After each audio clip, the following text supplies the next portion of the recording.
perkenalkan, kami dari kelompok Ceria ingin mempresentasikan hasil kelompok kami. Terlebih dahulu, kami memperkenalkan diri kami. Baiklah, perkenalkan, nama saya Susi Febriata Lingga dengan NPM 20010110169. Perkenalkan, nama saya Irene Tanimunte, NPM 2001010102110. Perkenalkan, nama saya Esther Paulina Purba, NPM 2001010205. Perkenalkan, nama saya Kristina Natalia Sirega, NPM 2001010204. Perkenalkan, nama saya Wiwi Cismari Sumpaya dengan NPM 2001010100209. Perkenalkan, nama saya Artika Susilaban dengan NPM 20010100183. Perkenalkan, nama saya Vanessa Novita dengan NPM 2001010197. Perkenalkan, nama saya Yeni Sri Safariyani Purba dengan NPM 200101014. Baik, di sini kami akan mempresentasikan materi kami yaitu pembelajaran strategi. Baiklah, di sini kami akan mempresentasikan materi kami yaitu strategi pembelajaran kooperatif dan strategi pembelajaran kontekstual. Selamat siang adik-adik. Siang, Miss. Bagaimana kabar kalian hari ini? Baik, Miss. Baik, terima kasih. Nah, hari ini kita masuk ke materi baru yaitu strategi pembelajaran kontekstual. Kemarin Miss sudah memberikan bahan ajar ataupun materi pembelajaran ini. Sekarang Miss ingin bertanya kepada kalian, apa pengertian strategi pembelajaran kontekstual? Siapa yang mau jawab? Saya Miss. Baik. Baik Miss, di sini saya akan menjelaskan tentang strategi kontekstual teaching learning. Nah, yang dimana strategi ini merupakan konsep belajar yang mengaitkan materi dengan situasi dunia nyata, sehingga bisa mendorong siswa untuk menerapkan pengetahuannya dalam kehidupan sehari-hari. Jadi, adapun model pembelajaran kontekstual teaching learning ini bukan hanya sekedar duduk dan mendapatkan pengetahuan dari seorang guru, tetapi seorang siswa juga diharapkan bisa mensosialisasikan pengetahuan yang dimiliki dalam kehidupan bermasyarakat. Jadi, dalam model pembelajaran kontekstual ini akan melibatkan siswa secara penuh sehingga akan memicu siswa untuk lebih berperan aktif dan bertanggung jawab. Baik, terima kasih Arti. Nah, selanjutnya Miss akan bertanya kembali. Ada 5 strategi pembelajaran kontekstual. Siapa yang menjawab? Saya Miss. Baik, ini. Yang pertama adalah menghubungkan. Dalam proses pembelajaran dalam suatu konteks ini merupakan pengalaman yang hidup nyata atau awal sebelum pengetahuan diperoleh siswa. Yang kedua itu mencoba. Strategi mencoba dapat dilakukan jika siswa belum pernah atau tidak mempunyai pengalaman yang dapat dihubungkan dengan konsep baru yang terdapat pada mata pelajaran. Yang ketiga, mengaplikasikan. Strategi ini digunakan siswa dengan mengaplikasikan konsep-konsep pelajaran dengan beberapa pengalaman atau kegiatan yang sering dilakukan dalam kehidupan sehari-hari. Baik, Miss, saya akan melanjutkannya. Yang keempat, bekerja sama. Belajar dapat dilakukan dengan saling berbagi, berespon, dan berkomunikasi dengan teman lainnya. Strategi ini merupakan strategi institusional utama dalam pembelajaran kontekstual. Yang kelima, transfer ilmu. Transfer ilmu ini adalah strategi mengajar dengan memberikan suatu konteks atau bentuk permasalahan baru tentang materi pembelajaran belum pernah dialami siswa dan belum teratasi atau terselesaikan dalam kelas. Baik, terima kasih. Nah, selanjutnya apa saja langkah-langkah agar tercapainya tujuan dari model pembelajaran kontekstual ini? Siapa yang mau menjawab? Saya Miss. Baik, Wiwi. Baiklah, berikut langkah-langkah model pembelajaran STL yaitu yang pertama, guru yang berwawasan, yaitu guru yang memiliki wawasan baik dalam hal penerapan maupun pendekatan. Yang kedua, materi dalam pembelajaran, guru harus pandai dalam mencari pembelajaran yang kemudian perlu disusun agar bermakna bagi siswa. Yang ketiga, strategi metode, teknik belajar dan mengajar. Seorang guru harus membuat siswa bersemangat dan tidak merasa bosan. Dan yang keempat, media pendidikan. Media pendidikan yang digunakan bisa berupa situasi alami, benda nyata, alat peraga, film nyata yang perlu dipilih dalam dirancang agar sesuai dengan belajar lebih bermakna. Baiklah Miss, saya akan melanjutkannya. 5. Fasilitas. Media pendukung pembelajaran seperti peralatan dan tempat praktik ataupun tempat untuk melakukan pelatihan perlu disediakan. 6. Proses belajar mengajar, perilaku guru dan siswa yang bernuansa kontekstual merupakan inti dari pembelajaran kontekstual. 7. Penilaian. Penilaian atau evaluasi perlu diupayakan karena pembelajaran ini menuntut pengukuran prestasi pelajar siswa dengan cara yang tepat dan bervariasi. 8. Suasana. Suasana dalam lingkungan pembelajaran CTL ini sangat dipengaruhi karena dapat mendekatkan situasi kehidupan sekolah dengan kehidupan nyata. Baik, terima kasih. Nah, selanjutnya ternyata di dalam pembelajaran ini ada kekurangan dan kelebihannya. Siapa yang mau menjawab? Saya Miss. Baik, Nah, di sini ada kelebihan dan kekurangan. Pembelajaran lebih bermakna, artinya siswa bisa melakukan sendiri kegiatan yang berhubungan dengan materi, sehingga siswa dapat memahami sendiri. Pembelajaran menjadi lebih produktif karena siswa akan menemukan sendiri, menumbuhkan keberanian untuk mengemukakan pendapat tentang materi yang dipelajari. Baru yang pertama itu siswa dapat membuat kesimpulan sendiri dari kegiatan belajar mengajar. Yang pertama, bagi siswa yang tidak mengikuti pembelajaran tidak akan mendapatkan pengetahuan dan pengalaman yang sama dengan teman yang lain karena siswa tidak mengalami sendiri.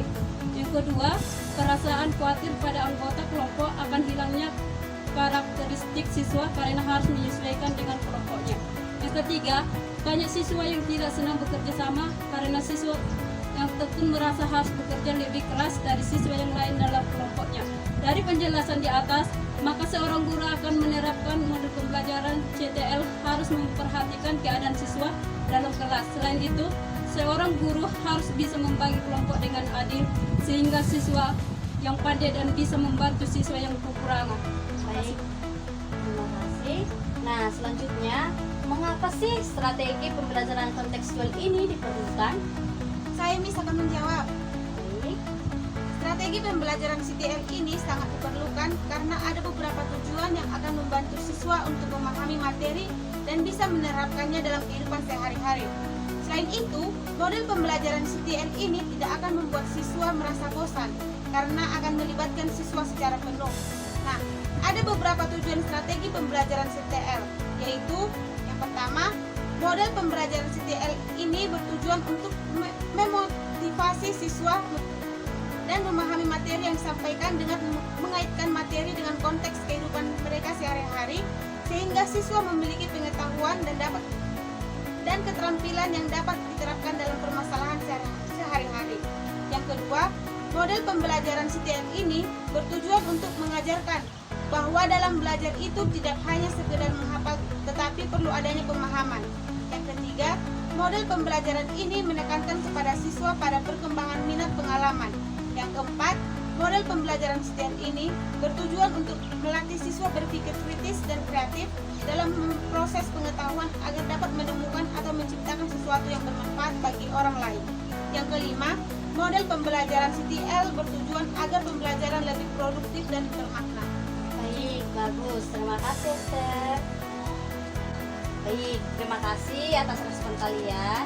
Nah, di sini Miss akan memberikan kesimpulan di mana berdasarkan pembelajaran kita hari ini dapat disimpulkan yaitu pembelajaran kontekstual merupakan konsep pembelajaran yang menekankan pada keterkaitan antara materi pembelajaran dengan dunia kehidupan peserta didik secara nyata, sehingga para peserta didik mampu menghubungkan dan menerapkan kompetensi hasil belajar dalam kehidupan sehari-hari. Kemudian, langkah-langkah penerapan CTL dalam kelas adalah bisa mengembangkan pemikiran bahwa anak akan belajar lebih bermakna dengan cara bekerja sendiri, menemukan sendiri, dan mengkonstruksi sendiri pengetahuan dan keterampilan barunya. Baik, kita akan melanjutkan pembelajaran kita yaitu strategi pembelajaran kooperatif. Nah, Miss akan bertanya, apa itu pengertian dari strategi pembelajaran kooperatif? Saya Miss, Baik, saya akan menjawab.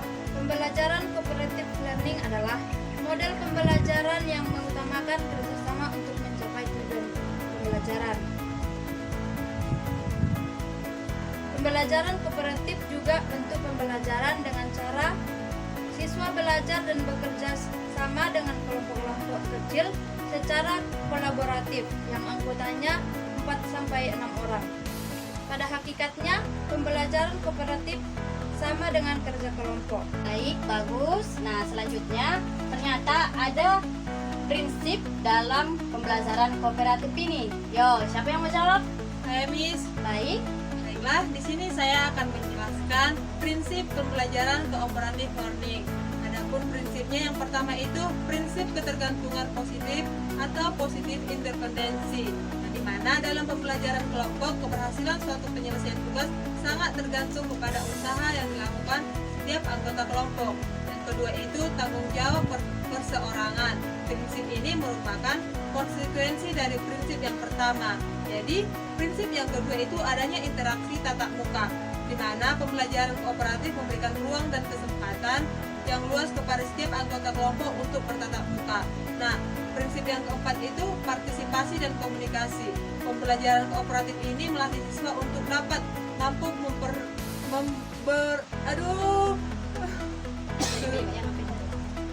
Yang keempat, partisipasi dan komunikasi. Yang dimana pembelajaran kooperatif ini melatih siswa untuk dapat mampu berpartisipasi aktif dan berkomunikasi. Baik, bagus. Terima kasih. Nah, selanjutnya ternyata ada langkah-langkah dalam pembelajaran kooperatif ini. Coba sebutkan.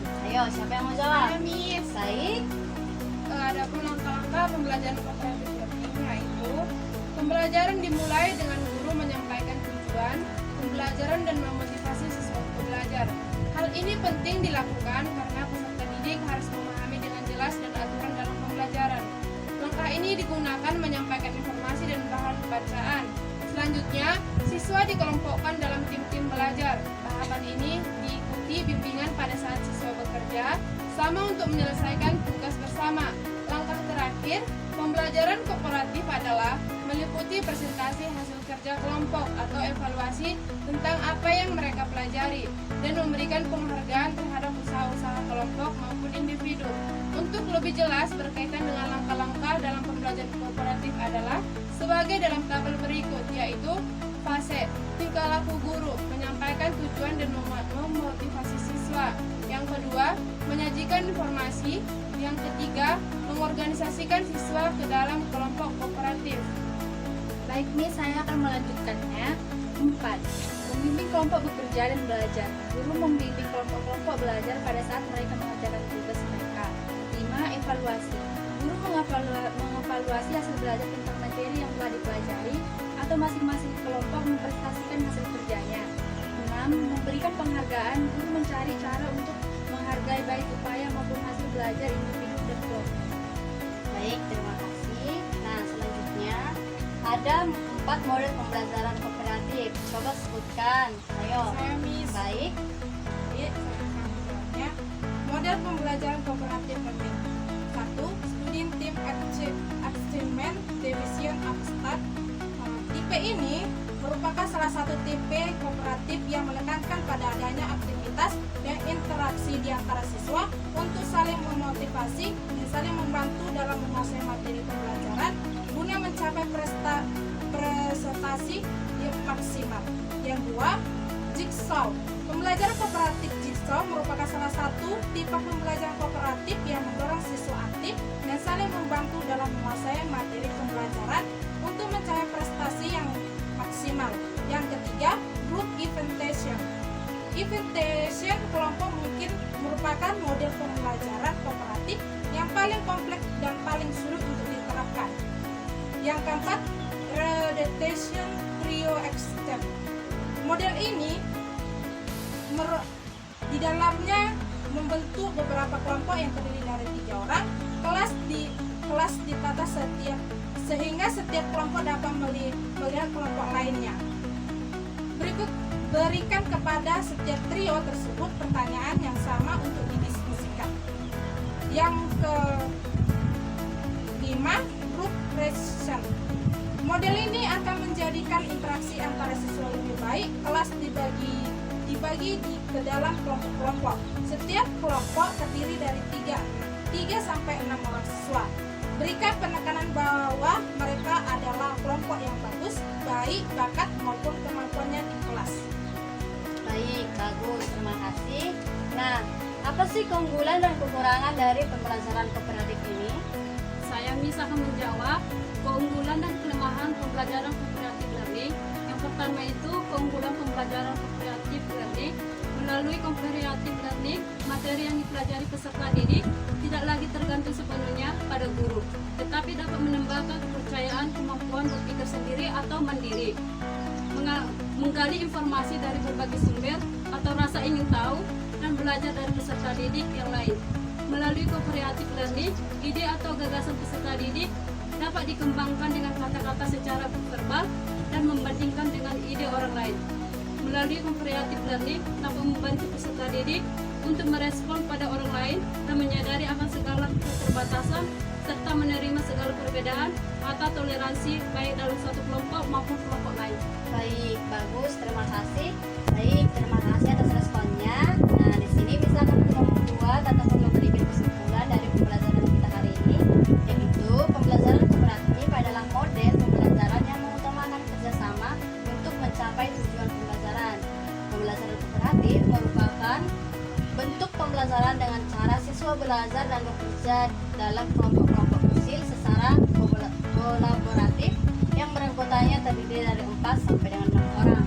Nah, langkah-langkah dalam pembelajaran kooperatif learning ini harus dilakukan. Pertama kali adalah guru menyampaikan semua tujuan pembelajaran yang ingin dicapai pada pembelajaran tersebut dan memotivasi siswa. Nah, anak-anak, sekian dulu pembelajaran kita hari ini. Miss mengucapkan terima kasih atas respon kalian pada hari ini. Sekian pembelajaran kita. Terima kasih.